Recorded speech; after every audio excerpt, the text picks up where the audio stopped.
मैं शशि सिडाना स्वागत करता हूं आपका आपके अपने YouTube channel chemistry and GK Shashi Sidana पर। स्टूडेंट्स, हमारे रीट जेट पटवार आरपीएससी एसआई एसएससी या किसी भी कम्पिटिटिव एग्ज़ाम की जनरल साइंस संबंधी व्हाट्सएप ग्रुप में ऐड होने के लिए अपना नाम व पता लिखकर हमें मैसेज करें। हमारे व्हाट्सएप नंबर 9928782905 पर आपको संबंधित ग्रुप में ऐड कर लिया जाएगा, जिसके नियमित वीडियो आप प्राप्त कर सकेंगे।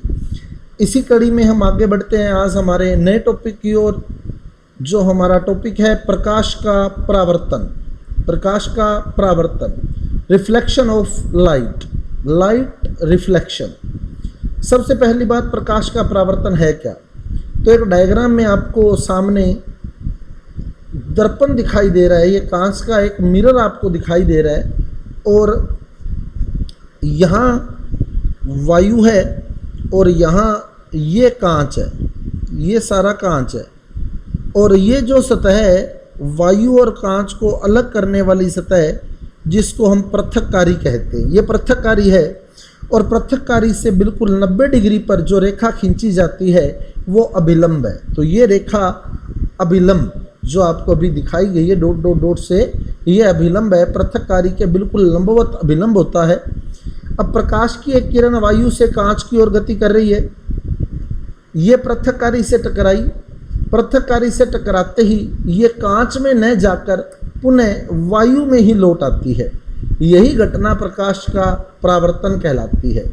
यानी जब प्रकाश की एक किरण एक माध्यम से दूसरे माध्यम की ओर गति करती है, जैसे वायु से कांच की ओर गति करती है, तो पृथक्कारी से टकराकर यह पुनः अपने पहले वाले माध्यम में यानी वायु में लौट आती है। इस घटना को प्रकाश का परावर्तन कहते हैं। तो जब प्रकाश की एक किरण एक माध्यम से दूसरे माध्यम की ओर गति करती है, दोनों माध्यमों की पृथक्कारी सतह से टकराकर ये पुनः पहले वाले माध्यम में लौट आती है। इस घटना को प्रकाश का परावर्तन कहते हैं। तो एक डायग्राम, कंप्लीट डायग्राम आपको दिखाई दे रहा है, जिसमें ये आपतित किरण, ये अभिलंब और ये परावर्तित किरण। आपतित किरण, अभिलंब और परावर्तित किरण आपको दिखाई दे रहे हैं। आपतित किरण और अभिलंब के बीच बना कोण आपत्तन कोण कहलाता है। कोण आई से लिखा जाता है इसको, कोण आई से, आपत्तन कोण, कोण आई।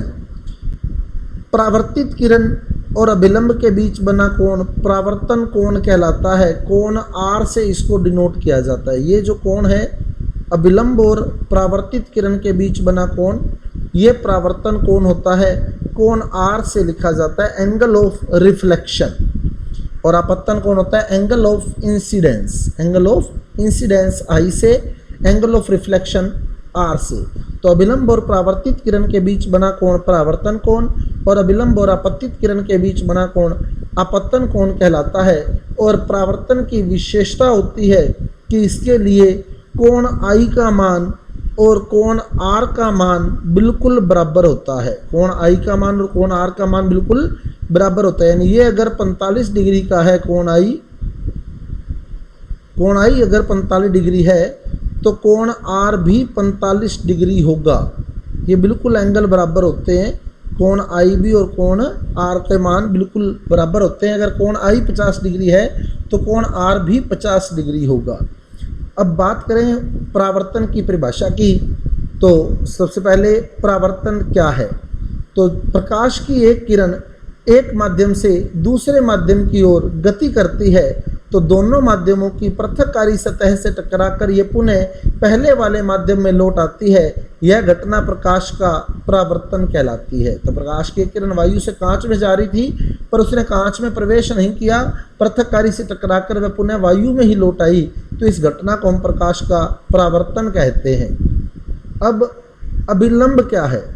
तो पृथक्कारी से लंबवत खींची गई एक काल्पनिक रेखा, यानी 90 डिग्री पर खींची गई एक काल्पनिक रेखा अभिलंब कहलाती है। अब आपत्तन कोण को अभिलंब तथा आपतित किरण के बीच का कोण आपत्तन कोण कहलाता है। अब परावर्तन कोण। तो परावर्तन कोण क्या है? अभिलंब तथा परावर्तित किरण के बीच का कोण परावर्तन कोण कहलाता है। अभिलंब और परावर्तित किरण के बीच जो कोण बनता है वो परावर्तन कोण कहलाता है। अब बात करें हम परावर्तन के नियम की, तो परावर्तन के नियम क्या हैं? आपतित किरण, अभिलंब तथा परावर्तित किरण तीनों एक ही तल में होते हैं। अपवर्तन में भी हमने यही नियम पढ़ा था, उसमें था आपतित किरण, अपवर्तित किरण व अभिलंब तीनों एक ही तल में होते हैं। यहाँ आपतित किरण अपवर्तन की जगह परावर्तन आ गया, तो अपवर्तित किरण की जगह परावर्तित किरण आ जाएगा।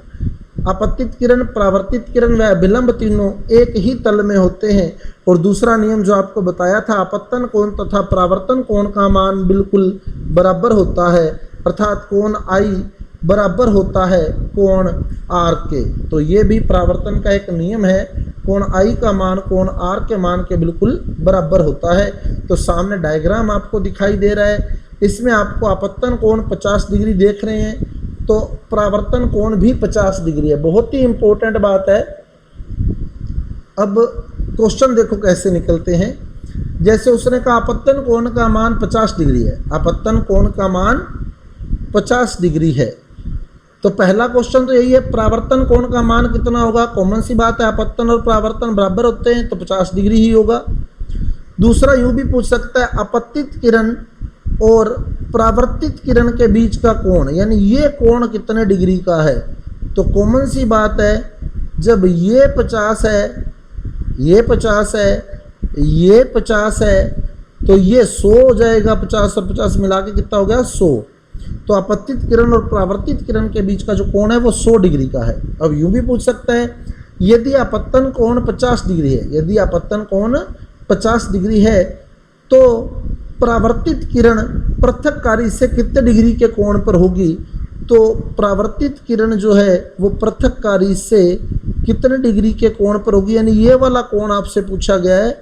तो ये अभिलंब है, ये अभिलंब हो गया, ये पूरा 90 डिग्री है, ये पूरा 90 डिग्री हो गया। यहाँ से अभिलंब के साथ पृथक्कारी 90 डिग्री हो गया, जिसमें से इतना हिस्सा 50 डिग्री है, तो कॉमन सी बात है कि ये 40 डिग्री होगा। तो परावर्तित किरण और पृथक्कारी के बीच 40 डिग्री का कोण होगा। आपतन कोण 50 डिग्री है, तो आपतित किरण और परावर्तित किरण के बीच का कोण 100 डिग्री होगा। फिर देख ले आपतित और परावर्तित के बीच का कोण, तो ये कोण 100 डिग्री हो जाएगा। परावर्तित और पृथक्कारी के बीच का कोण, ये कोण 40 हो जाएगा, क्योंकि परावर्तन कोण 50 है, तो ये पूरा अभिलंब के साथ 90 डिग्री का है। ये जो हिस्सा है ये 90 डिग्री का है।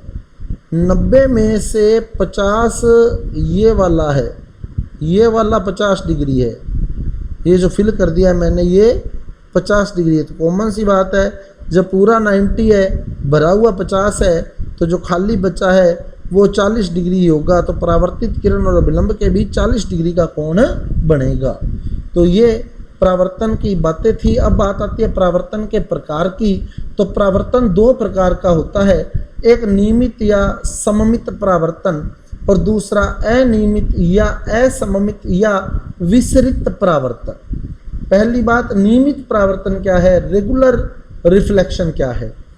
तो जब प्रकाश की किरणें किसी समतल सतह से टकराती हैं, तो समतल सतह से जो भी परावर्तन होगा वो नियमित परावर्तन होगा, क्योंकि इसमें परावर्तित किरणें जो हैं आप देख रहे हैं बिल्कुल एक ही डायरेक्शन में एक दूसरे के समांतर चल रही हैं। तो ऐसे परावर्तन को हम नियमित परावर्तन कहते हैं। तो जब प्रकाश की किरणें किसी समतल सतह पर आपतित होती हैं तो वो एक दूसरे के समांतर एक निश्चित दिशा में ही परावर्तित होती है। ऐसे परावर्तन को हम नियमित परावर्तन कहते हैं।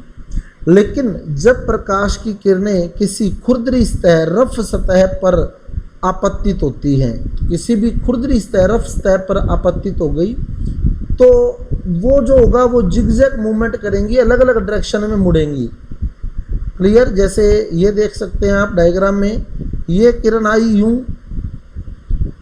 यहाँ टकराई, इधर मुड़ गई, ये इस डायरेक्शन में चली गई। तो जब भिन्न भिन्न दिशा में गति कर रही हैं किरणें खुरदरी सतह से टकराकर, ये आई और टकराकर इधर चली गई, ये आई और टकराकर इधर चली गई। तो जब आपतित किरणें किसी समतल सतह से टकराती हैं तो वो एक ही दिशा में परावर्तित होती हैं। ऐसे परावर्तन को नियमित परावर्तन कहते हैं। और जब प्रकाश की किरणें किसी खुरदरी सतह पर आपतित होती हैं तो वो अलग अलग दिशाओं में परावर्तित हो जाती हैं। ऐसे परावर्तन को हम अनियमित परावर्तन, असममित परावर्तन या विसरित परावर्तन के नाम से जानते हैं। तो समतल सतह से होने वाला परावर्तन नियमित या सममित परावर्तन कहलाता है। अब अगला टॉपिक जो होगा हमारा कल, वो समतल दर्पण से परावर्तन। बहुत ही इंपॉर्टेंट टॉपिक आपके रीड के सिलेबस में इंडिविजुअली लिखा हुआ है, समतल दर्पण से प्रतिबिंब निर्माण। तो कल हम समतल दर्पण की सारी स्थितियां समझेंगे। फिर देख लें नियमित परावर्तन क्या है, समतल सतह से होने वाला परावर्तन। अनियमित परावर्तन क्या है, खुरदरी सतह से होने वाला परावर्तन। तो ये था परावर्तन का सामान्य परिचय। कल हम बात करेंगे समतल दर्पण से परावर्तन, उसके नियम, और समतल दर्पण से वस्तु अगर हम एक निश्चित कोण पर रखते हैं और एक से ज़्यादा समतल दर्पणों का उपयोग कर लेते हैं तो कितने प्रतिबिंब उस वस्तु के दिखाई देंगे। तो ये सारा हमारा कल का टॉपिक रहेगा। तो कल मिलते हैं समतल दर्पण से प्रतिबिंब निर्माण के साथ। Thank you.